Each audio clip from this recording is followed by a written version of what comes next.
Hello, welcome back to the channel. And as you see the title, something happened. So I was actually going to participate in the tournament today, but out of the blue, my teammates were like, "Hey, I'm actually kicking you out because there's a 2000 rated player coming to join the team." The thing is, I'm the lowest rated player at the table, but I told them like 1 week ago, I was like, yeah, I'm fine, I can join this team. And then they told me the reason is because they asked this guy 2 weeks ago, but he never responded. Until the last day, he only responded that, okay, I'm gonna join. So they decided last second, just kick me out and I'm not able to play all my 8 games. I'm not even physically in the competition right now. The competition is ongoing right now, and I physically cannot go because my name is not in the list. It's really depressing. So honestly, I just got kicked out like that. Come on, it's their loss, man. Their loss. They never see what am I capable of. So today, I'm gonna show you guys a game. But this is my first time beating a 2000 rated player. This is my first ever win against a 2000 rated game over the board. This was 2022 around May or so, May or June. I can't remember. This is 2022, and yeah, I was paired against someone called Joel Lu, and actually, me and Joel Lu has something. I don't. We played it once during 2022 around June or May. It was my state competition. I played the game once, and I was actually completely winning. My position was completely winning. Problem was, I blundered my queen, one move accidentally, because I was actually holding my shit. I'm not joking with you guys. I was like, oh man, can this guy play faster? I need to take a poop, I need to poop. So and then I was so focused on not letting the shit out from my pants that I literally just completely forgot that my queen was not protected by pieces. I don't have the exact game here because I didn't write. It was 2022. That was my first time playing the chess competition. Without further ado, Jiao Lu and I has a thing. So before the game started, I remember I was like, hey, I played you before. He was like, yeah, cool. Then what do I play? I say, yeah, you play the Queen's Gambit because I've played Sin. And then I see you play, and he's like, oh my god, you did prep for me? I say, no, I played with you once. This was when I was 1850. It was 2023. Don't remember, guys. 1850. So enough yapping. Let the game begin. So the game started with d4. Because I told you, Joel Lu loves playing the Queen's Gambit. So you guys know me from the start. I'm always a knight f6 player. Knight f6, c4, and usually on the videos, you guys have seen me always play g6 and bishop g7. And here, this is called the King's Indian Defense. But this is 2023, and your boy plays the Nimso Indian. I played the Nimso Indian defense when I was 2023, back then. Okay, here, he was like, wow, okay, normal style. Knight c3, bishop b4, just to pinning him, just pin the knight. This is a Nimso Indian prep. You guys have to know if you guys are planning to study the Nimso Indian to your main repertoire against d4. Here he played bishop g5. When he played bishop g5, I was kind of shocked. I was like, hey, that move kind of looks stupid. Like, are you trying to push e4 to push here? I mean, that looks dumb, man. Let me just get rid of the bishop. Go away. And it's like, fuck off. I was like, go away. And it's like, take. I was like, okay. Now guess what? We have something called a bishop pair. Whereas he has one bishop only. So it's like, you know what? I'm chilling. I'm completely chilling this game. Here he plays knight f3, just a developing move. Here I castles. Here he plays a3, kicking away my bishop here. Here I just say, you know what? Nimso Indian defense, you're supposed to trade off this. Most of the time you should trade off this. Sometimes you can have c5, but in this position I was like, you know what, he already played it kind of weirdly, and this pawn are just targets in the future. So I was like, you know what, let me just trade off this. Boom, boom. So we have a position where he has split pawns, and I have connected 4 beautiful pawns. So in this position, I was like, you know what, how can I develop my bishop in this position? Because if I really want to play e6, d5, this takes too many tempo. If I go e6, then, like for example, if I go d6 to go d5, then it's going to take too much time. Like something like here, and then he's going to play like something like this. This takes too much time. I was not keen about it. So I ended up thinking of the second move, which is b6 to develop a dark, like square bishop. I thought this was really smart of me. Top engine, by the way. So in this position, he plays e3. Yeah, I mean, makes sense. You just want to over defend your pawn, get the beautiful pawn structure. It's the Queen's Gambit style. Here I play bishop b7. I was like, okay, now I have a beautiful bishop, potentially might take this knight, and so on. Oh, additionally, I'm just telling you guys, this is a 25 minutes rapid game with no increment. 25 minutes with no increment. So in around this time, I have around like 17 minutes, and he has like 23. He was playing very fast. So I thought he was in prep, but it's not a prep I really enjoyed at what he plays. So I was like, okay, it doesn't really affect me. I'm just gonna play my best chess. Here he plays bishop e2, just developing the knight. just protecting the knight. What do you mean by that? So if you just play like bishop e3, like the normal London's, like the normal Queen's Gambit style, I can just take, they just split pawns here, split pawns. You really want to play this position against me? Come on, you know I'm an endgame god. You guys know that. So in this position, he plays bishop e2, just defending this. So when I take, now he takes, now haha, attacking you! You know what I mean? So in this position, I play d6. Why d6? You might guess. Well, d6 to develop my knight. And because I don't want to stop, I don't want to block my vision of my bishop. So for example here, if I play knight f6 now, there's this move which I did not like, which is d5. Takes, even though NG say there is like chances, but you see how blunt my large square bishop is? Like, just thinking about this makes me unhappy. So I was like, you know what, I really cannot play such, but I know NG is saying blunder because there's this, but I'm just trying to say, my point is that he's going to play like c4, but my point is that my bishop is going to be very blunt and I'm not keen about it. So in this position, I play d6 to develop my knight, potentially pushing e5, potentially move my queen and put my knight in a beautiful square. So I was like, you know what, that looks pretty, that looks absolutely pretty. Here he castles, because castles keep your king safe, and I was like, damn, you're bold as hell, man. You dare to castle around the king, but actually his king is pretty safe because the bishop and the queen is defending the knight. So I was like, okay, that makes sense. Here in this position, I play knight d7, just develop my piece. I say, like I said, knight d7, develop my piece. Here, I would like you guys to guess what he played. I'll give you guys a couple of seconds. He played the move queen a4. Top engine move, by the way, queen a4. It's very interesting, queen a4. It actually puts pressure towards the knight. So, and additionally, I can't really defend the knight here.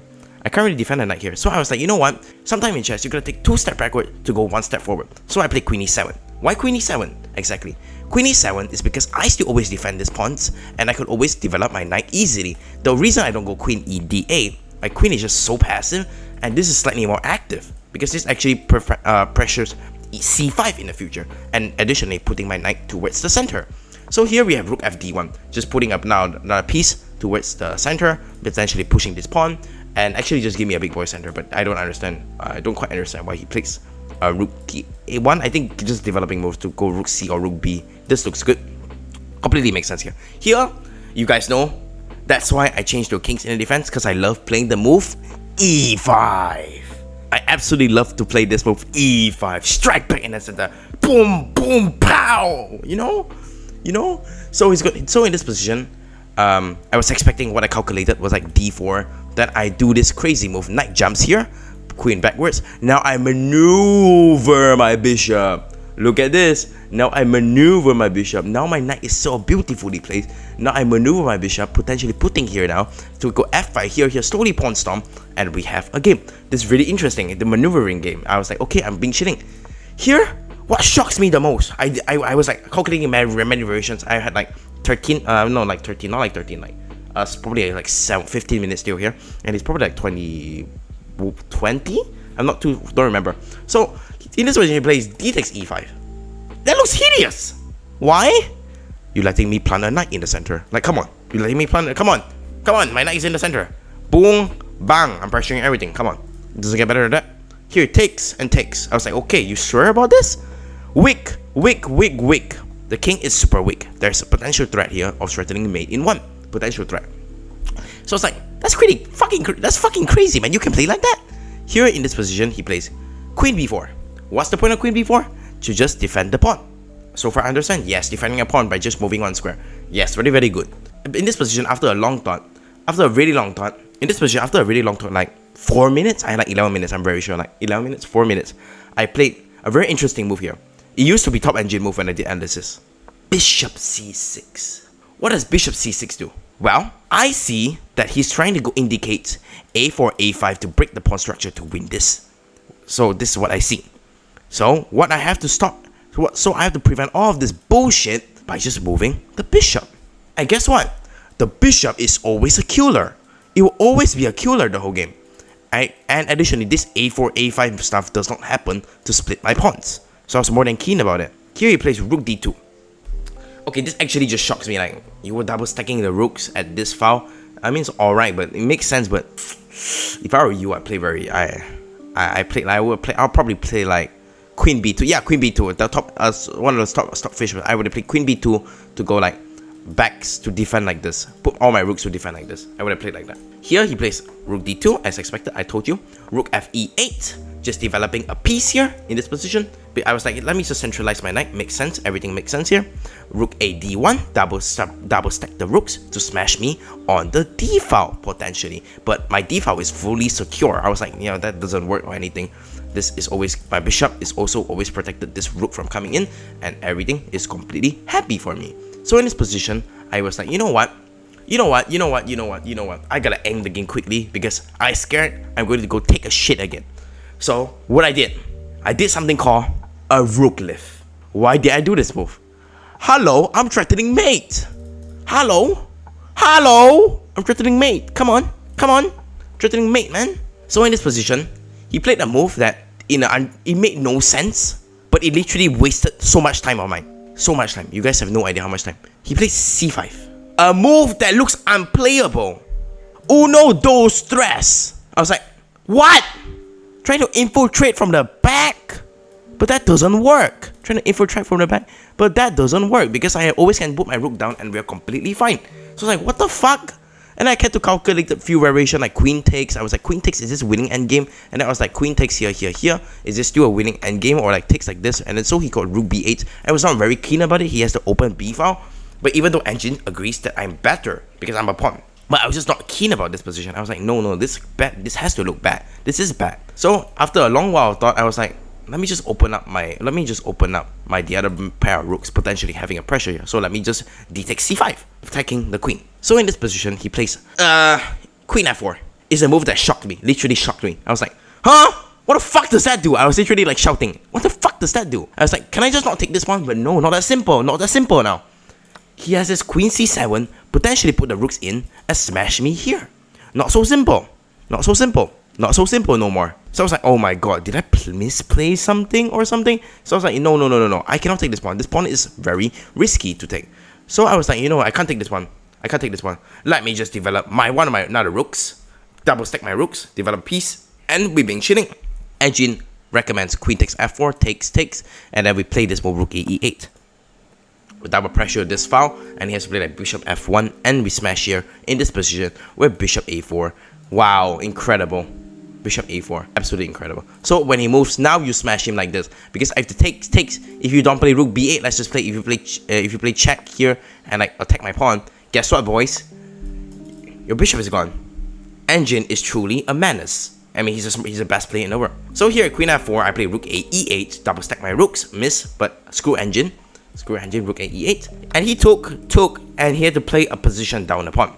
So it's like, yo, I'm beating a 2000 today. I don't care. Oh yeah, by the way, my time is like 7 minutes in this position, like 7 minutes. He had like 17 or 16, I don't remember. I have 7 minutes left. I have to win the game in 7 minutes or else I lose to time. So here, he plays bishop f3. He's like, okay, if I get into a rook endgame, I am completely fine. I say, you know what? No! Not so simple. You cannot just throw me into a rook endgame. Hell nah. I do it in my terms, loser. So I was like, I didn't call him loser, but like he was taller than me, man. He was like 6'2" and an athlete. I ain't gonna 1v1 him. I'm a chess player. Come on. Okay, queen. So bishop a4, attacking the bishop.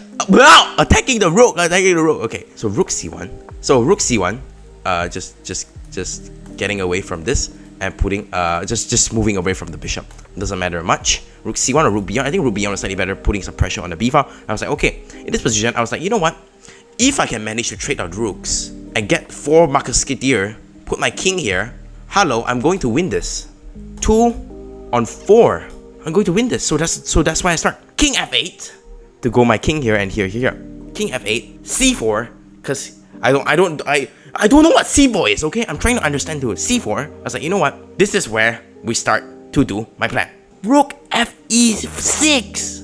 Rook 5e6. Rook 5e6, sorry. Rook 5e6. We're gonna do my plan. Top engine move again. I'm telling you, 2023, 2022, 2023 was my year. That's the best chess I've played on the board. Literally, the best chess I played on the board. Here he plays bishop. Here he plays bishop g4, pressuring my piece. I was like, yo, what the fuck does that do? I'm just gonna go with my plan. So that's what I did. Rook d6. Here he plays takes, and rook king f1. I don't understand what king f1 was. I guess just putting the king, but look at how dominating the position is. Engine is saying -2, man. I was like, holy shit. King e7, as you guys know, I was gonna play that. King e7, king e2, slowly bringing the pieces towards the middle. Rook d8, potentially pushing this e-d5 pawn. So it's gonna be uno, dos, tres versus uno. See, uno, dos, tres versus uno. So I was just completely fine in this position.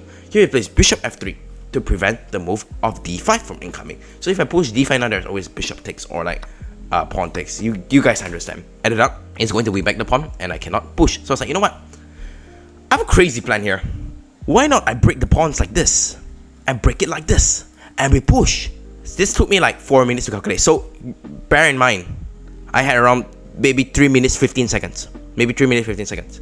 a6, and he found a move which shocked me. I was like, what? Bishop b7, pressuring the pawn. I was like, what? You can play that? I was like, no.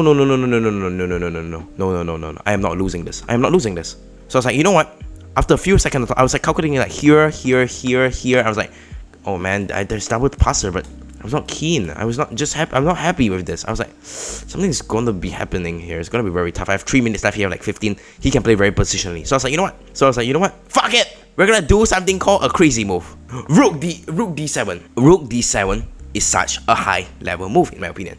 Why? Because if you take this piece, my dear, your bishop is almost trapped.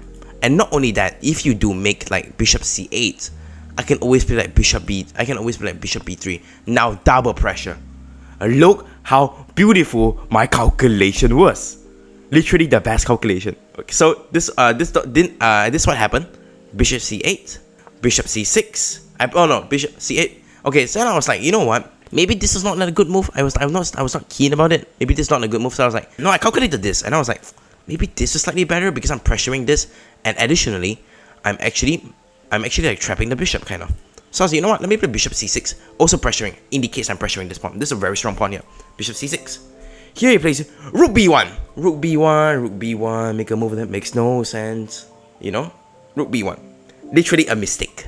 Make a move that makes no sense. I was like, okay, I pressure this. He pressured this. Completely makes sense over the board. So I said, take this pawn. He take this.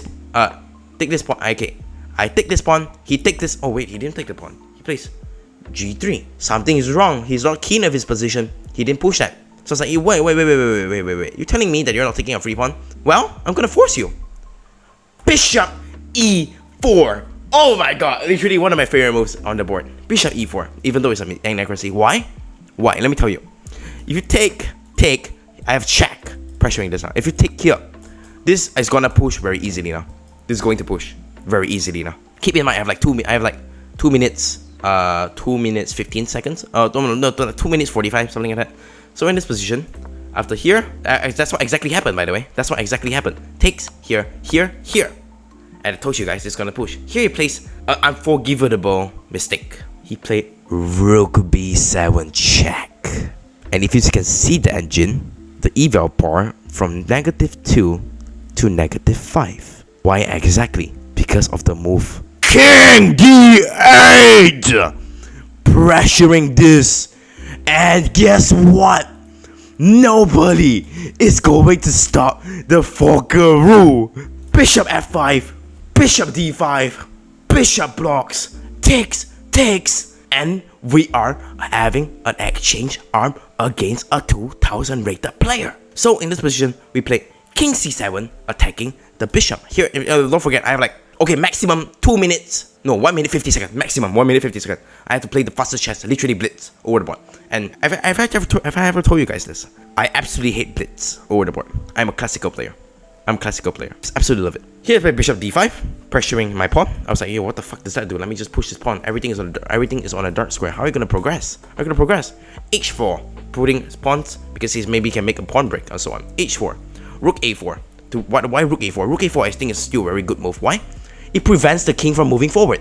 To prevent the kings from moving forward, attacking my pawns. This is a very high level move in my opinion. Bishop b3 attacking me. I was like, what the fuck does that do? Let me attack this. And then it goes back. And I was like, you know what? No more of your nonsense. We are playing my game. c4. We're pushing the pawn, baby. Pushing the pawn. Here, he moved back his bishop. I was like, you know what? What the fuck does that do? And here, this is where I knew I am an endgame god. This is where I knew. I have many ways to escort my pawns. I can go here, or here, or I can go two routes to go escort my pawns. But if I go here, then there's a check, and then I have to move my king again. I just wasted the tempo. So I played the right move, king b6. Slowly but surely pushing the pawns. King b6, king f4, King F4 just to move the king forwards, like I said, attacking this pawn. King C5. Don't, by the way, my time is very low here, like 1 minute 15 seconds. I have my heart rate is boom, boom, boom, boom. Yeah, like 13 minutes. Boom. King F5, slowly pushing down. D5, kicking away the bishop. I say go away. I'm gonna push these two guys up the board. Bishop backs. Rook B2, extraying the pawn, attacking the pawn. Bishop backs. Okay, let me just put a little bit more down. Rook takes pawn. King down, attacking my pawns. Rook G2, pressuring like this, an X-ray. Pressuring down and like this, X-ray. If he takes me, I take him. That simple, basically. He takes, and then he plays the move G4. I was like, you know what? Why am I dealing with this nonsense? Let me just start pushing my piece like this. So I played D4. Okay, go away. Takes. Let me start pushing the piece. King takes pawn, and I'm an endgame good. H5! It looks like an unplayable move, by the way. It looks like unplayable. You're just giving up a pawn? What? You're just giving up a pawn? No. It's pin. It's pin. It's pin. And why H5 and not F5? Well, I'm going to tell you guys later. Why H5 not F5? It's because when push takes, rook takes pawn, your king gotta move. And at the end of the day, you gotta still defend this. And then like something like this. Not exactly like something like takes pawn, and then we start pushing this, we're just gonna have a winning endgame. But is H5 H5 not F5? Because F5 there's this move which I thought of. What did I thought of again? I was high, I think. Like bishop F3, rook here, and then I was not sure how do I continue or so on. Oh, there's also like rook takes here. What am I doing? That's just so simple. I just miscalculated. You know what? Screw it. H5, C, F5, they're both equally good. So he's gonna play G5 here. Takes. I was like, wait, hey. I might take the pawn, but oh no, I remember now. From this position, I knew endgame was my main stuff. In this position, I played H5. Why? H5 is such a high level move, in my opinion. Why? It looks like a pawn that is it's not impossible to do. What are you talking about? This bishop is literally protecting it. I can just simply no, you can't. It's pin. It's pin. He gotta move he gotta move this G pawn because he doesn't want it to be captured. And now the magic move here, takes, not taking the pawn, but H5. We're making two passed pawns. One of them is going to make a queen. The top engine move, look at it. H5, we're making a queen. H5, we screw that pawn. You're like, useless. You're useless. He plays king F8, so his king is defending the pawn. H3, G6, H2, bishop F3. He was like, okay, attacking this Panaru. You forgot something, my dear. Something called a pin. Rook F2. A pin. Now your bishop is gone. I think he was calculating like here. Takes here. He's like, yes, I got a queen. No. Rook takes F3. Check. With check. King moves. Rook G7. Rook G3. Attacking this. King moves. Boom. Queen. Boom. King moves. I don't know why we moved king. So I was like, you know what? No. None of this nonsense. Rook takes one. Literally none of this nonsense. Go away. Takes. Boom. Mate on the board soon. I had around like 30 seconds left. It's okay. Boom. And he resigns. I was quite unhappy because I was like, come on man, let me mate you. Like literally, it's literally mate. Come on. Pause. I don't mean it that way, but it's literally mate. Like, come on. And I would say this is one of my best games. 2023, one of my best games. Okay, if you guys enjoy, I'm just going to ask if you guys enjoy this kind of content. Please do let me know if you guys want me to cover tournament games. My tournament games, they are really exciting in my opinion. So, one last question for all of you before you guys go. Guess the accuracy I played this game. Okay, we'll both see together. We'll all see together, okay? Guess the accuracy I played this game. 89 accuracy. I played like a 2400 rated player. Okay, you guys cannot see this one. You take my word for it, okay? He plays, I played like 2400 rated. That's 1850, man. This was when I was 1850. This was one of my most proudest games. That's about it. I hope you guys enjoy, and I'll see you guys tomorrow. And oh yeah, we'll be back with our road to 2500 Elo. And yeah, I'll see you guys tomorrow.